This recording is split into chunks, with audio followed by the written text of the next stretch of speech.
Hello guys, welcome to this rundown of patch 12.8. Patch 12.8 will be out next week, and I wanted to give you guys a head start on the upcoming changes. This is a very small patch, but I still think that some of these changes will affect how some of you guys are going to play the game going forward. If you did find this helpful, remember to sub this channel, it's completely free and it helps me out a lot. Alright, let's get into the changes. First off, let's look at the synergy changes for the upcoming patch. Chemtech health regeneration is getting buffed at every interval. This is going to make a difference in comps like Warwick and Tryndamere, which utilize the tankiness from Chemtech, and these guys will benefit a lot from the extra health regen. This is also going to help Renata Bruiser, since she's going to have more time to melt the enemy team. The shield for Hextech units is getting a slight buff, which I think is fair. This last patch, going for vertical Hextech has felt a little underwhelming so far, and hopefully the extra tankiness is going to make it worth it.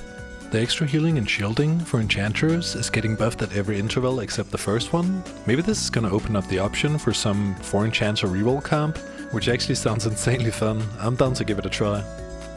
Cybernetic Mutants is getting nerfed, lowering the health slightly. And finally, the absolutely broken Voracious Appetite is getting nerfed. I mean, this has been the strongest mutant this patch. I've seen a lot of lobbies where several people went for the comp and they all top for it. I think nerfing this is going to be very healthy for the meta. Scrap is getting targeted at 4 and 6 scrap, lowering the shield per component by quite a lot actually. In my opinion, this is the biggest change of the patch, since 4 scrap especially have been so strong and very easy to fit into comps like Innovator and Irelia Striker. Bear in mind that 2 scrap remains untouched, meaning that splashing in 2 scrap in a lot of endgame boards will still be very strong, because you always will have a large amount of components going into the late game. Syndicate base armor and MR is getting a slight buff up, while the bonus armor and MR at 7 Syndicate is getting raised. This is gonna make chasing that 7 Syndicate trait a little more rewarding. And that's it for the trait changes. Now let's take a look at the units. Good news for all of you Cillian rerollers, Cillian is getting buffed. The attack speed slow for Cillian 1 and 2 is getting a little nudge up. Maybe this is the beginning of a new era, where you don't go 8th playing Cillian reroll, but instead go 7th. In other news, Echo is getting another nerf. I mean, hasn't this guy been nerfed 3 or 4 times already this set? They keep on lowering his attack speed slow. Anyways, I think it's fair. Echo is still very strong and a very good unit, just for the traits alone, and the fact that you can put Frozen Heart on him and it will just cuck the whole enemy team. Gangplank 1 is getting a slight nerf, making it a little bit harder to farm that early Gangplank gold. Now these next changes are pretty interesting. All of these forecast units are getting buffed at 3-star. The intention is to make it so that you can actually win the game hitting these units. Renata 3 has felt super underwhelming, the same goes for Braum, and now Vi 3 and Kha'Zix 3 will also be 1v9 machines, judging by the numbers. On top of that, Kha'Zix 1 and Kha'Zix 2 is getting nerfed, while Renata is getting a slight buff to her attack speed slow. Renata was already super strong in the meta, and I think after this, she's gonna be a very reliable comp to top 4 with.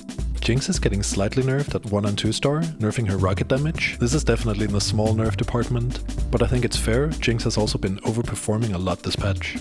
Okay, let's take a look at the item changes. Riot continues to round the numbers for attack speed slows all over the board. They're buffing the slow for Eternal Winter, while nerfing Frozen Heart attack speed slow. I still think putting Frozen Heart on Echo is gonna be strong, but this is just gonna make it a little less frustrating to play against. And lastly, Radiant QSS is getting a big attack speed buff.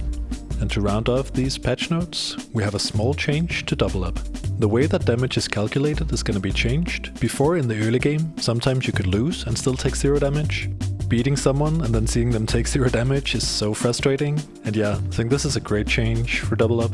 And on this very last slide, we got some bug fixes. Alright guys, that concludes this patch rundown. Thank you so much for watching. This was a preview, so remember the patch is going to be live next week. They usually update it sometime around Wednesday. Good luck on the new patch, and I'll see you guys out there.